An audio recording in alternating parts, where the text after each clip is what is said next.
guys, so I want to do a video on my top 10 favorite brushes, and I did cheat a little bit, but I want to just go through the eye and face brushes, tell you what brushes I like, what I use them for, etc.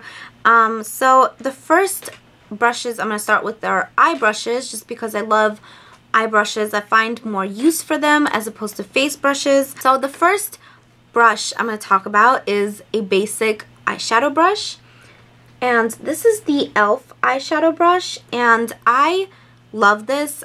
It's $1, like literally $1. You can find it at Target. You can find it, I think, on the e.l.f. site. I'm not sure where else, but you can definitely find this brush, and it's very full and round, so it packs on the eyeshadow really nicely and blends it out at the same time. A similar brush to this is the Sigma.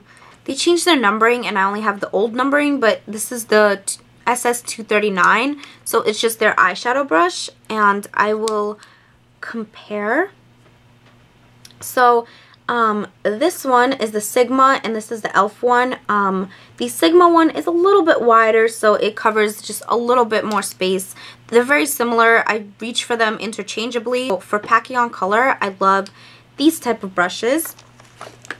And another brush that I love for eyeshadow is the Essence of Beauty Smoky Wide brush. So this is the wide and this is the smoky end, and I use the wide end a lot more just because to compare, it is huge. So this is the wide side of the Essence brush and this is the e.l.f. brush. So if I'm in a hurry and I just want one eyeshadow on my lid, as you can see, it covers like half my lid. So it's perfect for just sweeping on an eyeshadow and run out the door.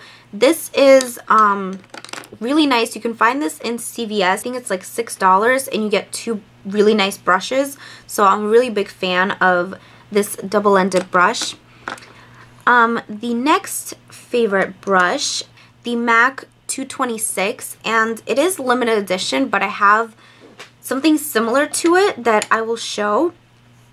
And this is what the 226 looks like. So it's kind of like a kind of fluffy brush, but it comes to a point. So I use this for my crease and outer corner, and it just deposits the color in exactly in the crease and like the corner edges, and it blends it out at the same time, which is why I love this brush.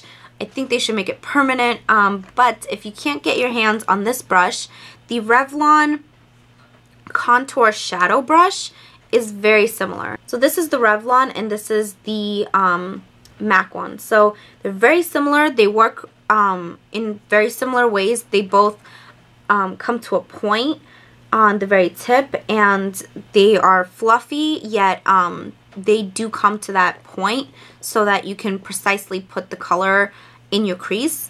So if you can't get your hands on the MAC one, you can get the Revlon one, and I think I got the Revlon one at Walmart.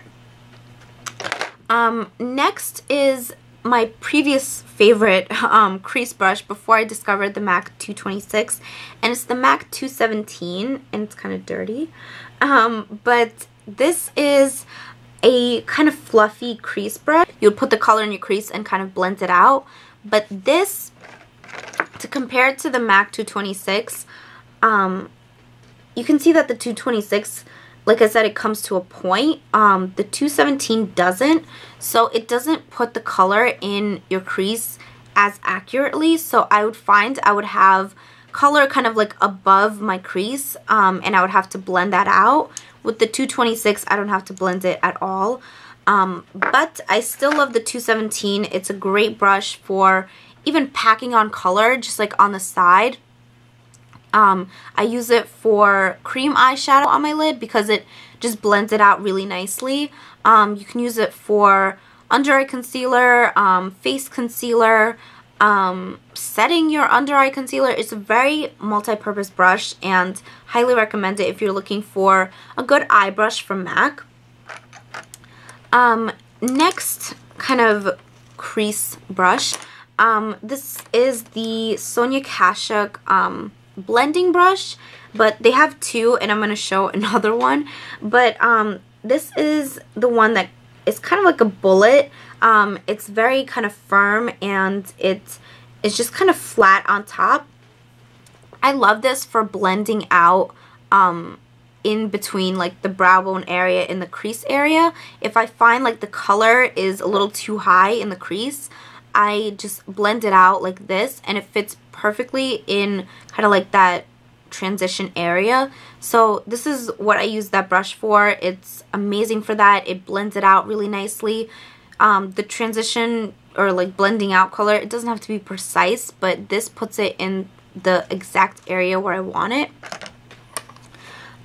Next is the Sonia Kashuk other blending brush, and just to compare, so this is the one I use to blend out color in the transition area, and this blending brush is the other one. So as you can see, it's taller and a lot fluffier, and I use this blending brush for setting my under eye concealer. So I use the Benefit Powder Flage. I get it in the cap, I swirl it in, and I put it under my eyes. Fluffy, and it's really light. It's not too packed, so you don't put on too much powder, and it just blends it out really nicely. The next brush is this MAC 212 Special Edition brush, but they have a separate 212 brush, and I think you can find a similar brush to this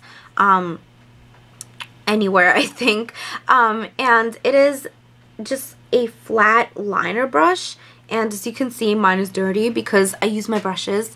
And I love this to put gel liner in my waterline. It puts it on really nicely. It fits my waterline really nicely. So I love this with gel liner, and it just packs on the liner on my waterline really well.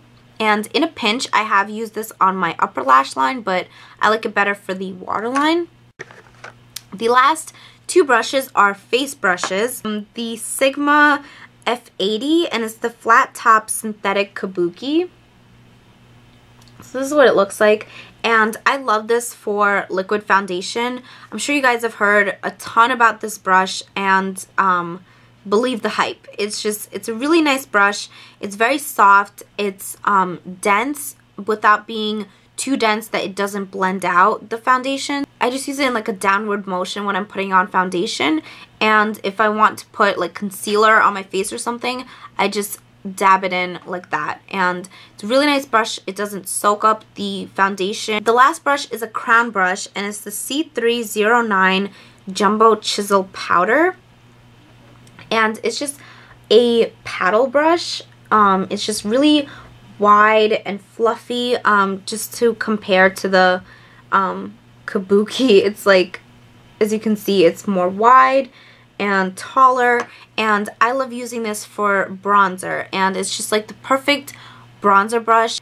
You can use it to kind of contour a little bit on your forehead, down your nose, down your neck and your chest. It's just really nice and fluffy, so it deposits bronzer without it being muddy or too much. I've also used it for setting powder for my MAC MSF Natural. So those are my favorite brushes. Let me know what your favorite brushes are. I love brushes. I love finding that one brush to perform the specific task that I want to. Usually I use the same brushes over and over again because when I find something that works really well, I just stick to it.